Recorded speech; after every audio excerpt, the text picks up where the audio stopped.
Yes, it's the Finnish Football Show. I'm Mark Wiltshire. Thank you, listener, for joining us for FFS35. We've got a full team for you today. I'm joined by Keke. Hi, Keke. Hello. And by Mark. Hi, Mark. Oi. And by Rich. Hi, Rich. Hello. So we're in the middle of the closed season in Finland, which is why we've been quiet lately, but it's good to be back. We've got the Suomen Cup due to restart in a few days' time. So we're going to look forward to the group stage, explain the structure of the competition, which we were just discussing maybe hasn't changed too much since last year, but we'll talk you through it anyway. We'll also discuss the closed season transfers in the Veikkausliiga and for Finns overseas, and Kek has done some homework, which is good to see. We're also going to answer a couple of listener questions that have come in on Twitter and Facebook in the last couple of days. So keep your ears out, if keep your ears open if you've asked a question, and you might hear your name a little bit later. If you're listening to the podcast, use social media to get in touch with your feedback like those others did. So I'm at Explore Finland. Rich, who are you? I'm at Escape to Suomi. Mark, who are you? At FC Suomi. And Keke, who are you? At Keke Mylläri. And if you've only listening to for the first time, then that gives you a little introduction to everyone's voices as well. I think we're all quite distinctive. You might also look for the Finnish Football Show Facebook page and the group. Ask to join. We'll let you in. We don't really kick people out unless they're idiots, and we haven't had too many of those. So we're going to have our regular features, Ja Sillä Sipuli, where Mark explains to us one of his favourite Finnish football phrases. And we also got Following, where we recommend someone new for you to follow on social media somewhere. But first, let's take a look at the recent noise created by UEFA and some announcements about ticket refunds for Euro 2020. So, Rich, you mentioned this to us earlier in the week. I've put a link in the show notes to a story from the UK in English about this, but tell us what was been going on.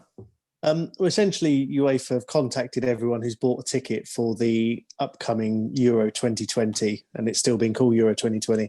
And basically what they were doing was they gave all the ticket holders about 12 days or so notice, saying you can have a refund, no questions asked, which obviously led people to think, and still does, to be honest, that they're looking at changing the venues, the format of the competition, which is currently being held in 12 cities around Europe, which at the best of times is bad for a climate emergency, but in the middle of a pandemic is asking for trouble.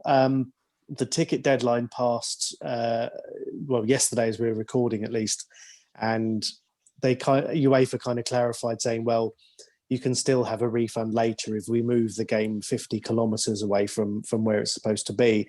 Now, just before we went on air tonight, UEFA have said, yes, we're still planning on holding it in 12 countries. We'll confirm in April now when or how we're going to do it in terms of allowing fans in. How that's going to work, we don't know, because bear in mind, most of the people going to these games will be travelling. So, of course, each country will have its own respective rules around quarantine and whether people have been vaccinated and things like that. So it's still hugely up in the air. And I guess UEFA are stringing this out to the last minute, really, because I'm sure they've lost probably a few million euros out of their bank account over the last 10 days. So I think it'll be interesting to see. And obviously, this is just one of those things that, of course, for Finland's maiden tournament, there's going to be some controversy because, it's highly likely that when they do play, it's not going to be in a full stadium, at least, because I can't imagine any country in Europe will have that. But I guess they can hope maybe there'll be 50%, but then one of their games in Denmark, which is one of the worst affected countries in Europe, and then the other two are in Russia, and I wouldn't believe a word they say. So The idea we'll of traveling see. at the moment, like in various Facebook groups and things like that, you hear people asking for advice how to travel between here and there. And obviously I'm in a, kind of group for British people over here in Finland, and there's people asking for, how do I get back from the UK to here? And I can't believe people are traveling. I haven't been anywhere. Satu was saying the other day she hasn't been anywhere since October 2019 when we had a cheeky weekend in Helsinki. I travelled about 11 months ago for work, and then everything locked down, and the furthest we've been is to the wonderful village shop of Keskinen in nearby Duori. That was our one journey anywhere. I can't believe people are planning to travel anywhere at the moment. It seems incredible to have it in 12 countries in 5 months' time. Yeah, and I think, I mean, if you think about places like Russia in particular, in the best of times, it's quite difficult to, like, let's say, renew or change it, because when you travel to Russia, you need to pick up a visa, and you need to do a bunch of stuff at the border to hand over, like your social media accounts and your phone and a bunch of other stuff.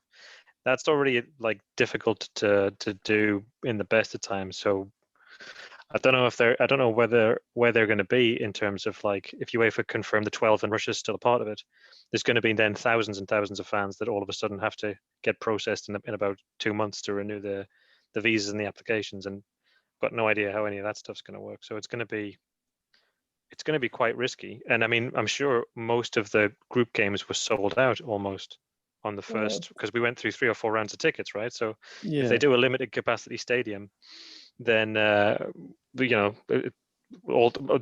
to be a bunch of fans that have tickets that I'm sure won't be able to make it to the match. And you guys have all got tickets as well. So how are you feeling about it? Keke, how are you feeling?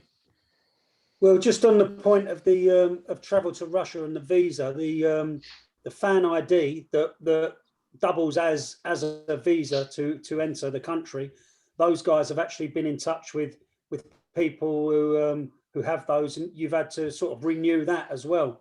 So the fan ID that I was sent previously, ta-da, has now expired, and I've got to wait patiently for another one that I probably won't use. But as to how I'm feeling, I do live in hope. I do live in hope. Like by the summertime, something miraculous may have happened. But when you look at it realistically, I can see that. I can honestly think the only way they can do it is to allow people who are resident in that country of the game into the stadium. I can't see them letting away supporters into these stadiums. That's my own personal opinion. But obviously, I hope and pray to the higher beings that I'm wrong and that we are allowed to, and it is safe to do so. Even that idea of getting only locals in there assumes that it's safe for 30, 40, 50 or more thousand people to congregate, doesn't it? And in the UK at the moment, for example, there's nothing. No, but then this is UEFA's thing where we've seen from the Finland games in the autumn, they were allowing, I think it was 20% at the time, and it's that they've been basically allowing countries, assuming their regulations allow a certain percentage of people into the ground. So I guess UEFA are hoping that by then most of the countries involved will allow local, up to half. Local, yeah, and I mean, it's weird to kind of think. I live in London, where probably the vast majority of the people with tickets for the games at Wembley would be from London, but at the rate things are going, there'll be no one at those games. That they fought so corruptly with brown envelopes to get those final matches, but it's interesting to see. And again, we're talking, we've got the World Cup qualifiers kicking off in 2 months' time, and they're already saying at the Olympia Stadium they're still hoping to get fans in there for Finland's first game. So it's obviously something they're looking at, but they didn't want to rule it out too quickly because it's going to cost them a fortune. The UEFA are taking their lead from the Suomen Cup of kicking off the next competition before the previous one is finished. Yeah. Mark, we also had the news come in today that the Veikkausliiga fixtures were released, and you made a comment to us about the fixtures during the summer in the Veikkausliiga clashing with Euro 2020. Yeah, so it was a statement today released by Timo, is it Marjamaa, the head of the Veikkausliiga, and basically he was saying, sort of shrugging his shoulders, that they didn't want to get into it like a situation of squashing, of having loads of games in different weeks, and so their basic plan was to lock in the calendar, so that every weekend, every basically available weekend from April until I think about the end of October, is then marked down for Veikkausliiga games. And what that means is there'll be Veikkausliiga games on the same days that we've got Hockey games or Finland games. Now, normally the Veikkausliiga games are about 5 o'clock, 6:30 type kickoffs, so they're usually quite early evening. But the way that Euro tournaments usually work out is that they stagger. You have 3 games a day, right? So it's like they'll be one at 4, 6, and then 8 o'clock for your evening game, something like that. So there's a high chance that there'll be a Finland game on, or when the Finland's games are on, there'll be a clash with some of the Veikkausliiga teams. I hope, there's not like, it's not guaranteed or set in stone that it'll be the same time, and I hope we can avoid clashes. But doesn't seem too difficult to use a bit of common sense and say, oh, your game that was supposed to be at 5 clashes with the national team. Let's play your game at 2 and give your fans a chance to see both. I mean, you've got the hour by hour thing, right? Which is like, can you make a full day of football out of it? But the main thing is, like, if you think about all the fans in Finland that will have tickets to go and see them, how many of them will also be fans of Veikkausliiga? So I mean, most likely you're going to take what is 10. I can't remember what the number was now. It was a fair, dozens of thousands who would be ordinarily sort of sitting around watching Veikkausliiga games, and they'll be out of the country watching Finland. And I mean, this is a difficult time because, I mean, the Veikkausliiga struggles making cash anyway. So if you take out some of the fan base for some of the core games, I mean, the summer games as well, they get the bigger attendances because it's quite nice to sort of lie back in the sunshine and, watch your team and have a beer. And I think, it's a bit of a shit. I mean, hopefully we could get something worked around, but I think a bit of common sense would say, if the majority of your fans are out of the country, wait until they're back to play games and to charge them. Yeah, there was some comments I saw online today from ASCII fans that commenting that it looks like a good schedule. Now, I don't know if that's for everybody or if it's just for our team, but lots of Saturday games, Friday games, not many midweeks. I don't know if is that lining up with what you just said, that they're trying to use all the Saturdays and get people there at the weekends. Yeah, it's one of those things. For a couple of years, they've been talking about sort of how do you build a football culture in Finland, and how do you make it sort of stronger. And the Veikkausliiga never used to have like a strong sort of like not like in England in the 80s and 90s. It was always Saturday 3 o'clock was your go-to time. That was never really the case in Finland. So they're trying to get it more standardized so they can bring in that kind of common time and that common experience. But they've decided to implement that in the season when that means that they'll definitely probably clash with the Finland team. So yeah, they are focusing on the weekend games, which is pretty good. Yeah, but, I remember a couple of years ago I think we had 2 or 3 games on a Saturday, and it was like Sunday at 5:30 or Monday at 6:30, and it was horrible to be honest with you. So to be able to build your Saturday or build your weekend plans around going to the game and hopping on the bike and cycling a couple of kilometers, if it's that, to the ground is I'm looking forward to it if it happens. We've got recent histories not on our side.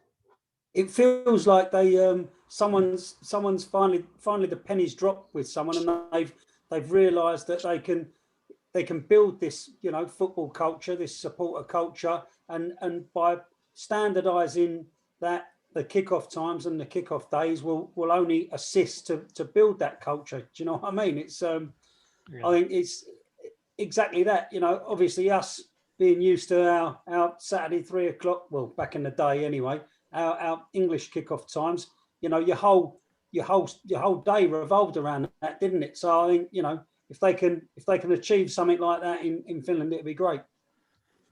Yeah, it's that regular thing, isn't it? Building up the patterns and the I guess traditions. It's good. It'll take time, but this seems like a step in the right direction. Well, I was just going to say the Ukkonen fixtures came out today as well, and they've really crammed them in. I think they're looking at playing their 22 rounds of games from the middle of April into the end of August. And I think that, whereas the Veikkausliiga have that many games, but they start earlier and finish later in the regular season. But I'm not sure if they're almost allowing for something similar to last year, the inevitable postponements and moving. Again, luckily for them, their only contingent is the relegate or the promotion playoff at the end. But even so, it looks like they're giving themselves a lot of extra room at the end. Front loading the matches as much as they can. Yeah, because I think they kick off. I think the teams play 3 rounds of games inside 8 days or something like that. So it's they're obviously trying to squeeze it in because, again, like last year, I think we got to certainly in the Veikkausliiga, we got to the end of October and they suddenly gave about 4 days notice going, right, yeah, we're finishing now, which, is what it is. And they're going to do everything they can to avoid that this year. But, in the Veikkausliiga this year, they're looking at the final, the European playoffs going into November. So, that's optimistic. Okay, so let's look at Suomen Cup. We got some information here from the Palloliitto website. If you go into the show notes for this episode, you'll see some screenshots that I borrowed from the Palloliitto website, just sort of showing the group stages. But we're at that stage now. It's that kind of pre-season indoor fixtures, and in this group stage, both the Veikkausliiga groups and the Ukkonen groups will be played in as sort of quite simple sets of four teams. So there's 3 groups of 4 made up of Veikkausliiga teams, and the winners of those 3 groups will advance directly to the quarterfinals, the knockout stage quarterfinals, and then the 5 other quarterfinalists will be made up of the 3 runners-up of the Veikkausliiga groups, the 3 winners of the Ukkonen qualifiers, the 2 best group runners-up, and the final 2 teams of the Kakkonen Cup. That's 10 teams, and they'll play each other in knockout games to see who then joins into the quarterfinals of the Suomen Cup. And I think, Rich, you explained that the Kakkonen Cup final essentially is that playoff. So the winner of that then goes into the quarterfinals of the Suomen Cup. Yeah, so that cup runs separately and then feeds in. It's what Finland do. They make things nice and complicated. But yeah, so that tie will be the cup final. And then the winners are going to almost certainly play a Veikkausliiga team, which for them, is about as money spinning as a game gets. We say money spinning, how much it'll be worth, I don't know. But it's a decent reward. If you play Hoiko or something like that, that'll be nice. And I'm not sure if they're still seeding the knockout games, so the lower division side is at home to the higher up team, because they did that last year. So all the Veikkausliiga teams were away and they all won. But that's what happens. But they've condensed the group stage down, because last year I think they had 4 groups of 3 and the teams played each other twice. Now the teams only play 3 games in the group stage. Just to try and get through it. The groups are somehow regionalised as well. As best they can. Obviously, if you're a team in the south, it's happy days. If you're AC Oulu, you're going to have a bit of a trek. And at least there's no Rovaniemi now. But they do that. It's similar groupings to how they do the Kakkonen divisions as well. Yeah, Veikkausliiga Group A is Lahti, HIFK Helsinki, HJK Helsinki, and KTP. So they're all sort of southern capital city sort of region. Then you've got in the Group B, FC Haka, FC Honka, Inter and Mariehamn. So that's sort of edging a little bit towards Turku area. And then the Group C, this is all over the place. It's Oulu, Ilves in Tampere, KuPS in Kuopio, and Asiko in Seinäjoki. So there would be some nice travelling there, but I suspect there will be no travelling anywhere. And also these games are played indoors, which for me, it's not always the best viewing experience, to be honest. So it'd be interesting to see Oulu's new stadium. We talked about it on WhatsApp the other week. They the new municipal facility in Oulu is sponsored by a curry house, which I think it's called the Garam Masala. How did that come about, Rich? So basically, the owners decided to mix things up a bit. Was that rather than sell naming rights to some bank or something like that, they decided that everyone basically pays the same amount and go into a lottery, and they'll pick one business at random, and they'll be the name of the facility. And it turned out to be this curry house that it's novel. I mean, it's good. It's interesting if you especially for those in the UK or overseas, and you kind of think about the garam masala hall. I mean, it could be the jalfrezi or something, but it's I mean, this is it. You've got to innovate at that level, I suppose. And I mean, it's got us talking about it, so quite fancy a curry now. Surely, if it's called garam masala, it's got to be a bowl, isn't it? Yeah, probably. Sorry. If any of our listeners in Oulu have been to the garam masala curry house, let us know. Let us know if it's any good. Tasty. Get a discount. I was hoping the decoration would be that kind of flock wallpaper and yeah, on the outside. Yeah. So the games kick off anyway this week on, I think, was it this week or is it early next week? Anyway, 6th of February. 6th of Feb, isn't it? Oh, next week. Okay, all right. Yeah. So, but that's coming up soon. So you'll find links to all the groups and the fixtures and everything there in the show notes. And somehow we've been quite efficient so far, and we've reached that half-time stage. So, Mark, Yassil Lasipuli, what's your word? What's your word for us this week? Yeah, so I mean, the word we're going to go with this week is not exactly specifically for football. It can be used in many places in Finnish, but it has a good meaning in Finnish football, which is the word is selkäsauna, which is a back sauna, and that's what that means in the local colloquialism is a bit of a spanking. So if your team gets drubbed to the order of, I'd say, 5 goals or more, it's fair to say that you had a right old selkäsauna. And so let's blow that whistle and start the second half. And we've got some transfers to talk about. And I think we've shared this link before, that the Veikkausliiga website has an article every year where they list all the transfers, and it gets updated all the way through the season. So we can kind of refer to that now, and it will still be good whenever you happen to be listening to this. But Keke, I know you've done some good deep journalism looking at transfers for Finnish players sort of around the world. But what about for the Veikkausliiga teams? Mark and Rich, do you want to lead off with this? Yeah, I mean, again, there's a lot of turnover, as you'd expect. And sort of touching on one of the listener questions that we've had, players, especially overseas players in Veikkausliiga, they're on contracts that normally go for a season with options to extend. So, a lot of those will have expired.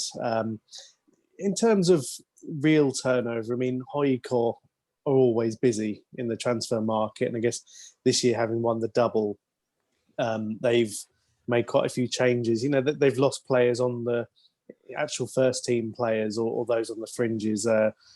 Without stepping too much on Keke's toes, Schuller's gone. Reguero, the goalkeeper, has moved to Lahti. Tim Vaunen has gone to Albania. Whether he's gone to find himself or something like that, but it's not quite as heralded as when he signed for Borussia Dortmund. And they've brought in a few players as well. I mean, they've signed Valencic, back. He left under a bit of a cloud the last time. I think he fell out when Banner was the manager. One signing I did find quite interesting was they've signed Anthony Olusanya from Yarrow, who last year in the second division had a purple patch of scoring. I think he scored in 8 or 9 games in a row when Yarrow were going for promotion, although it looks like, again, he's almost certainly going to be playing a lot of games for Clubby in the second tier, their farmer team. But, I mean, it's the usual sort of stuff. Honka have signed Darren Smith, who scored a lot of goals in the second tier for Ekenas. And Mariham have been busy as well. They've lost Ademi eventually. I mean, his goals last year for them were huge. Well, in the first half of the season, he's gone to Sweden, and they've signed Vahid Hambo to replace him. He's scored goals most places he's been, but never stays in one place for too long. The Finnish Zlatan. Yeah, he claimed he didn't coin that, but Yeah, but I think the Schuller move is quite interesting because he's had a couple of cracks at bigger clubs. He went to the MLS and came back, and he went to Sweden before and came back, and now he's gone to Djurgården. He should get some minutes. Like he should be in contention for the first team. But I think he's 20. He'll be about 28, 29 now. So I think this is his proper shot. Like he needs to. Yeah, this is like his last probably big shot. And I was quite surprised about Nikolai Alho as well, because when Nikolai Alho also left Hoyiko and went to Hungary to MK, I think, which is not exactly I don't know, it's hard to tell, but it doesn't really feel like a step up. And I thought he had a really good season, both with Hoyiko and breaking into the Finnish team. So it's a bit. I hope he gets games. I hope he doesn't I hope he makes it last. But well, if you fancy a bit of trivia, the MTK, excuse the pronunciation, they play at the stadium that they used in Escape to Victory. Nice. So, yeah, the new Pele. Rich, what about your boys at Cups? Cups have been, I say, busy by their standards as well. They've brought back Nisila from Belgium. They had him on loan for most of last season anyway, but he was kind of the next big thing at one point, went to Belgium and has come back. Pennanen has gone to America. Saxman has retired. So they've lost some experience, especially in midfield. Poya has gone back to Estonia. It's difficult to say. I mean, their 2 best players last year were apparently being scouted by Cluj, the team that beat them in the Europa League. It looks like they're staying now, but by the looks of it, they're kind of doing a lot of like-for-like replacements. They're not bringing anyone of obviously massive quality. So I think for Cups, again, probably a medal place in the end, but nothing big being pulled up there. New manager, of course. Well, of course, a friend of the show, Simo. He's taken over from the Norwegian Tony Pulis. So hopefully, funnily enough, the Cups, I think in their first or second training session, they put some videos on social media of them playing some it was Cups against Cups, probably youth team or something, but really pinging the ball around, whereas last year it was very direct. So hopefully Simo will make a good impression after his unfortunate relegation in Norway. Inter Turku have signed 1 or 2 as well, and I'm not sure if they've lost any first teamers going out the door, but they've brought in a couple of players, and just looks like they might be serious about after their close finish last season with being in and around the top of the league for most of the year. Looks like they might be giving it a serious push this year with some new faces to bolster the team. Losing Valencic is going to be a big challenge to that, though, isn't it? A lot of goals there. I saw today they'd signed some fella who was I think he come from Real Sociedad B, which I guess for him is probably a step up. But this is the thing, you get players. This sort of, they've been at big clubs on the books. They might have come on as a sub for Man City in a League Cup game or something once, but coming to Finland they'll probably do very little. One other side, I mean, I think we mentioned it before, but Ilves have been busy as well. I mean, they've lost Alin Mulimäki, who's gone to Venezia. Tendeng, I think it was Asikov. He was, yeah, he was. He's gone to Mariehamn. The goalkeeper Hillander's gone to Haka. They've been quite busy, although they've got the wonderfully named Kalakats from Hoiko. He's a young centre half. So and Maximo Tolanen's pitched up there this season as well, which is interesting. I really liked him at Asikor 2 years ago. I thought he was really exciting, dynamic player. I didn't really work out so well at Mariehamn last year because, well, it was Mariehamn last year. About 5 years too late at that club. I think we're going to talk about Hifki in a minute because that's kind of, we got a few things to say there, I think. But Ashikor, looking at the list, there's a couple of players come internationally. Hope Akpan from Bradford City in England. What a debut he made. What a debut that was. Debut. For those that didn't see it, a practice match indoors a couple of weeks ago. It was played in 3 periods of 30 minutes. And 10 minutes into the first period, he was shown a red card. Very blurry kind of camera footage. No one could really see what happened, but let's just say he was a bit excited about making his debut. We're still on the wrong time zone. He was that late. Something like that. Yeah. And today it was announced Rodrigo Arciero from Banfield in Argentina. Don't really know much there. From this list though, what it doesn't really highlight is that the 3 players that came in on loan during the middle of last season, Jake Jervis,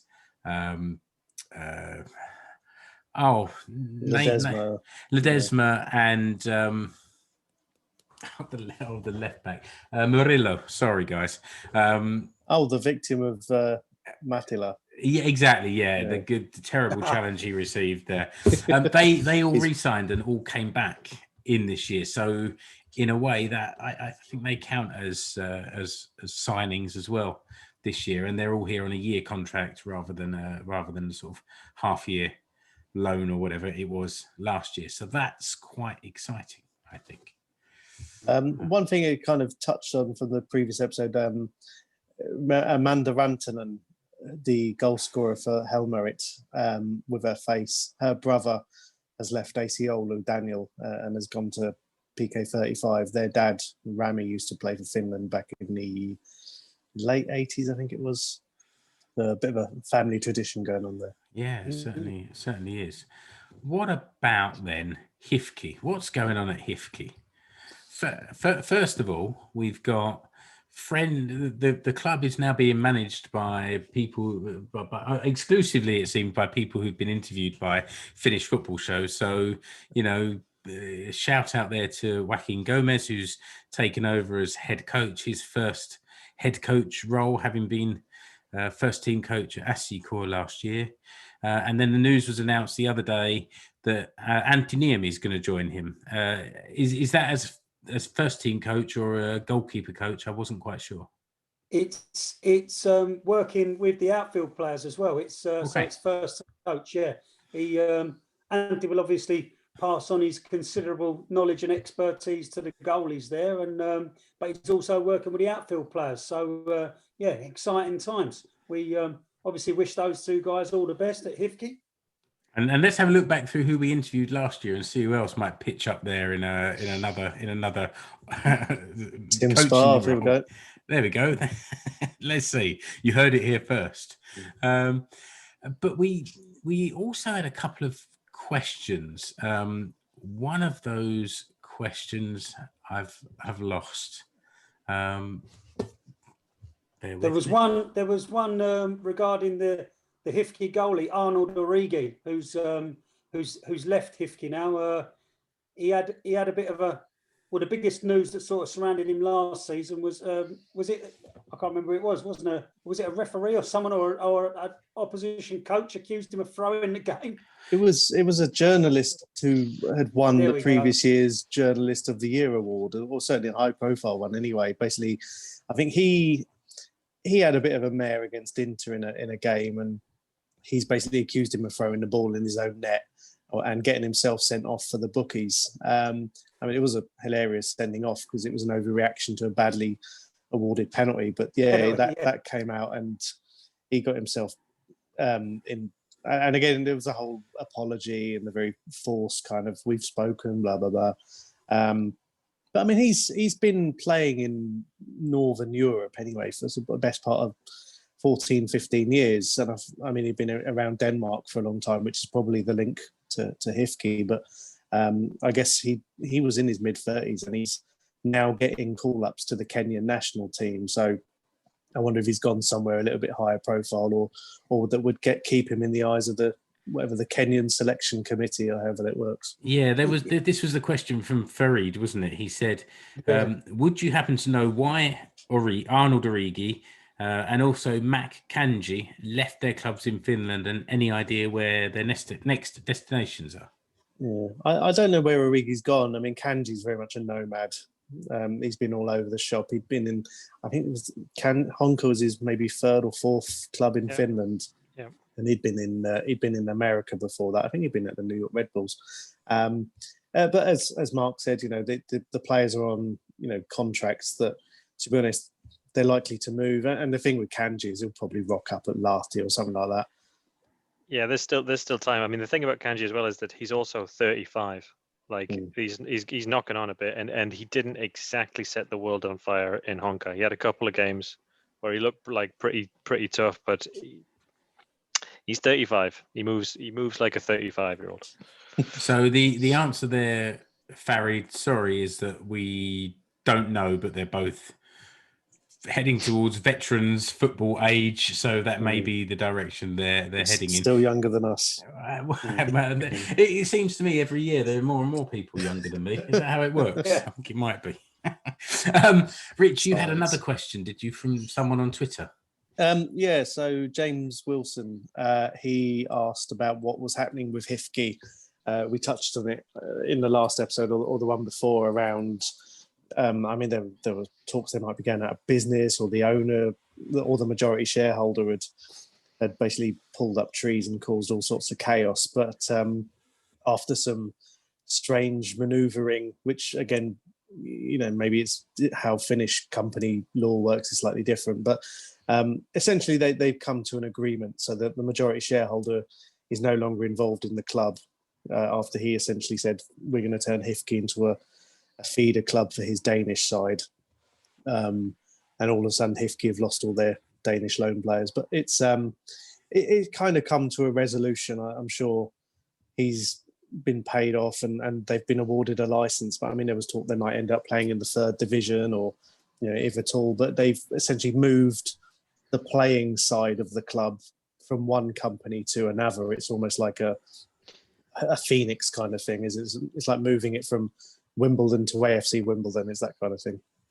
I think Honka did the same thing to stay alive. Like when they, I think when a couple of years ago but they did actually go down. It's an interesting thing because, like, I don't know, you never like to see a club kind of go to the wall, but I mean, I guarantee that if that had been a situation at somewhere like Honka or Rops, they'd have probably gone down the divisions. Because I think the Veikkausliiga is looking and thinking that Stadin Derby is like, I need it, yeah. Yeah, it's the marquee fixture. It's where they get to print all their money. So, and I sympathize because as well, like, it's not like Hifke did anything particularly wrong. They just have one of these owners that's a bit of a, use the bleep machine. Bleep, exactly, a bit of a bleep. So but I do think that it's a good tactic, but they've been lucky. They've been lucky there. Yeah, because I mean, Honka are officially now Esport Honka, not Esport like that Esport, but it's the name of the company that own them. But it's, I mean, Hifke, they were genuinely, I think, a weekend away from going out of business in their current guise. Yeah. So however much money they raised was obviously sufficient to pay this or to buy this fella's shares. And I mean, I wonder if this is the sort of thing that will rumble on in the backgrounds for a while. I mean, but yeah, that year Honka went down. I think PK35 went down as well. Yeah. And within a year, the Veikkausliiga lost 3 or 4 clubs for financial reasons. It was about 5 years ago. And fortunately, we've not had anything too bad since until this. And this wasn't so much financial mismanagement, but just, I mean, he was like the fella who owned Cardiff and decided to turn their kit red. Yeah. He just went, right, I own you, I'm going to do what I want. And, the club luckily have managed to get back on some footing, and, they're clearly recruiting well as well. Interesting times for HIFK this year in many, many different ways. We'll keep an eye out for them and give them a warm welcome when they come to the Omar Asper Stadion sometime this summer. I'll be there.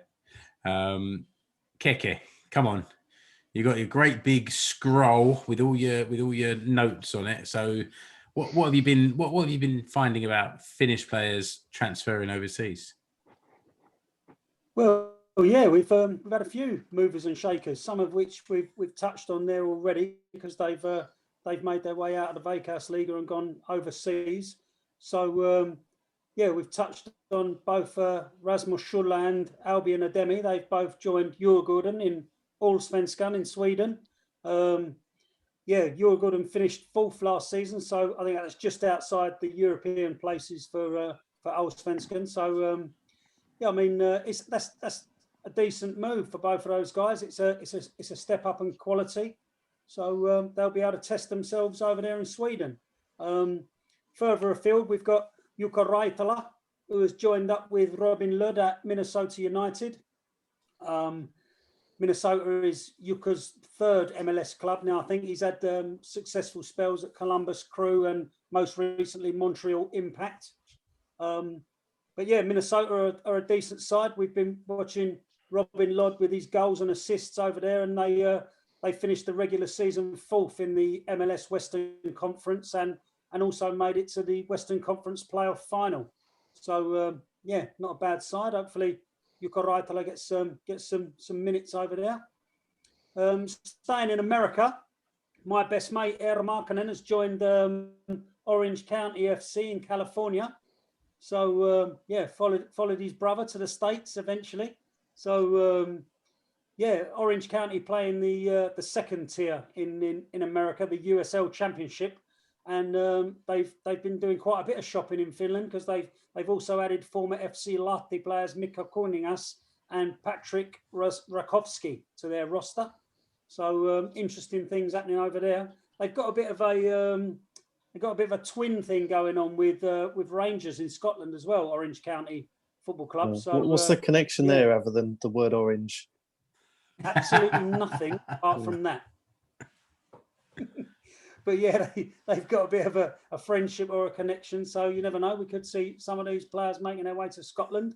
But yeah, going on to Scotland, we had Neil McCann, who used to be Dundee manager when Glenn Kamara was there. He was commenting on a Rangers game a couple of days ago and happened to mention that Glenn Kamara would walk into the Arsenal side these days and could actually play for Arsenal standing on his head. So that's opened up all sorts of transfer speculation for Glenn Kamara. Whether he would be prepared to walk out of Rangers at the moment with them 23 points clear at the top of the SPL, I'm not quite sure. But there's been transfer rumours around him before, with most notably Juventus were sort of sniffing around him. That was a rumour that went around. But he's pretty much Steven Gerrard's first name on the team sheet for Rangers at the moment. So he's playing in that sort of midfield general role, and he's doing really well. So yeah, he's staying put for the moment, but worth mentioning. Albin Gronlund has joined Polish Premier League club Stal Mielec after 2 years in Sweden with Orebro. Albin joins Petri Forsell in Mielec. They finished 2nd in the 1 Liga in 2020, and they've been promoted to the Polish Premier League for the first time since 1996. So, 2 Finns to keep an eye on there, playing in Poland. We've got back to Scotland. Mikko Virtanen has been recalled from his loan spell at Arbroath, and he got his first senior appearance for Aberdeen, albeit as a late substitute last weekend. Aberdeen are currently 3rd in the SPL, so nice for Mikko to get some minutes there. I suppose it's good for him. Sorry. No, it's good. It's good for him because he moved to Everton. I think he was Yeah. 14 or something, and I think he got let go a couple of years ago, and I think he looked like he was going to stay at Arbroath forever. So it's nice to see him getting some top flight minutes. That's it, yeah, and you know they've recalled him from the loan, so they're obviously thinking about using him. So yeah, good news for Mikko. Staying with the young guys, under 21 Hukia player Mikael Soesalo has joined FC Riga in Latvia. Yeah, recently Mikael was playing for the Middlesbrough under 23s and actually scoring a few goals there, but he left after only one season in Middlesbrough, joined a club in Belgium, and immediately went out on loan to Portugal. So he's bounced about a little bit. The Portuguese club had an option to buy him, but he made his way back to Belgium. But now he's signed with FC Riga, so hopefully he can pull up some trees there. Did you see the unveiling photos of him? It was the sort of proper hostage proof of life picture there. He was obviously his agent's done some work, but yeah, he didn't look like he was happy to be there. I've never been to Riga, but apparently it's nice on stag do's. Yeah, I'm sure it's lovely, and you know, like he's, as I said, he's bounced about a bit. So if he can make a bit of a home there for a season or two, and you know, and get some minutes under his belt and play some football, he might get another move back to a bigger league. So wish all the best for Mikael. You also touched previously on Lauri Alamulimäki, who's joined at his Venezia from Ilves, Venezia in Serie B. So yeah, he's 23, played almost 200 games for Tampere Ilves, and yeah, and since he signed, he's made the bench a couple of times for Venezia. So we'll keep an eye on him. Patrick Raitanen is in Serie B as well with Spal. He's been there a little while, I think. So it's not sort of a recent transfer, but another one to keep an eye on in Serie B. Was he the one that was at Liverpool? That's him, yeah. Yeah, I think he moved there from FC Jazz. Nice. Nice. Yeah, no, I think he went to Liverpool again. He was one of these sort of 14 or 15-year-old signings, and Liverpool being Liverpool probably had 500 players on their books. So it was nice to see him go to a reasonable sized club. You guys have been furiously sending messages in the chat while Keke's been going through his list. One thing I missed a couple of weeks ago, Alex Ring, former Finland midfielder, has gone to Austin FC, who are part owned by Matthew McConaughey. And for those who listen to this podcast talking about football kits, their football kit is amazing. Green and black stripes. But yeah, he's gone there. I mean, again, he's made it quite clear he's not going to come back to the national team, and is happy as in America. So yeah, that was a sign. I think it was over $1 million. The way it works, how someone tried to mansplain to me that it wasn't actually a transfer fee; it was a trade negotiate or some nonsense like that. But, sounds like a transfer fee.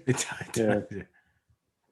Yeah, the only other thing worth mentioning is that Joel Poyampalo has returned to Union Berlin after completing his rehabilitation at the parent club Bayer Leverkusen. He's, as we all know, we watched him sort of go over and reveal he had a broken ankle. It was only 10 or so weeks ago while he was on international duty, but he's already back running and training with the group back at Union Berlin. So very speedy recovery, amazing really. And yeah, hopefully we can see him with a few Bundesliga goals before the end of the season.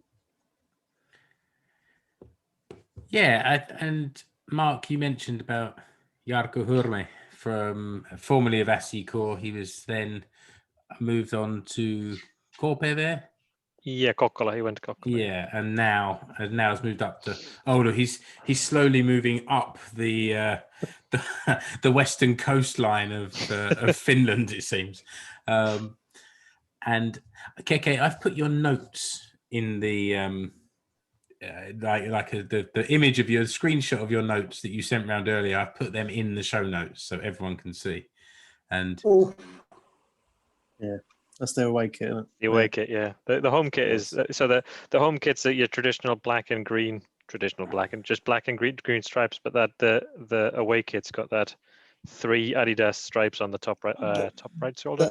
That's an MLS template. Every club has that kit as their away kit, and they just change the accent colours. Yeah, I think it's an American sport thing where if you're the away team, you always wear white. They do it in basketball and hockey and American football. I think one team always has white as their change colour, and then the home team or whoever wears their kind of traditional colour. It's interesting. So, I didn't know that. I did not know that. Yeah, they looks like they've done it in America as well. I remember many. You need to make a noise, Mark, if you want to take over the camera. Ooh. No, I'm all right. All right. It's another one for the edit.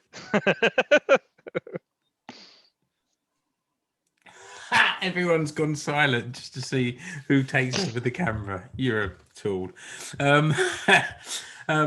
So we've described football kits in audio for people. Magic. That's what people tune in for, I think. Yes. So I was wondering, Keke, this, you know that the Veikkausliiga has this this blog that they update every year of all the transfers. Would you like to have an ongoing blog for all the Finns overseas transfers this year and just add to it as we go through the year? Maybe once a month or something, update it. Yeah, we can do that. Why not? Yeah, Since our friend Barbarian has gone off Twitter, that was kind of his baby, wasn't it? So it'd be nice to have something resurrected in his, I'll say, memory. I don't think he's dead. Where's Barbarian gone? I don't know. About a year ago, he just went. I think he's done it a couple of times. But yeah, I think he's probably gone now. So. Bring back Barbarian. Bring back Barbarian. If you're out there listening to us, let us know. Reach out privately if you want to. We're easy to contact. Right down. Yeah, exactly. Yeah. Actually, I mean, we should have him on at least just for an interview, because the last couple of guys we had on, one of them's got a job in Hifki. The other one won Finnish Footballer of the Year or Finnish Sports Personality of the Year. Clearly, coming on this show as a guest, it sends your career back up. This is true. Yeah. Does it work if you're on here all the time? No, my career's gone down the pan in the last 6 years. Oh dear. Okay, let's draw a line under the show for today and head into our full-time feature, which is following. Now, who are we following? Mark, you sent around quite an interesting suggestion just before we came on air, and no one had any better suggestions, so let's go with that. Yeah, so I follow Suomi Maalit. Pretty straightforward. The guy every couple of days posts up goals from Finnish players, Finnish national players, or Veikkausliiga, or Hukajat, or whatever. So if you want to just feel good about Finnish football for a bit, check on and then scroll down. And I think the latest ones on there were some of Jere Urunen's early goals for Helsingborg back in like 5-10 years ago. Some really, really good hits. So at Suomi Maalit. Nice. In scoring goals, that's exactly what we want to see. And there were some crackers on there. What I saw. Okay, that's it for another Finnish football show. Thanks for joining us. Remember to follow the Facebook page for content coming directly from the FFS team, our podcasts, blogs, and so on. You'll also find the link there to our Facebook group where you can join in with, or maybe even instigate a conversation of your own. It's where Farid posted his question earlier that we tried but failed to answer satisfactorily. There's links in the show notes to the Facebook links to the Keke's awesome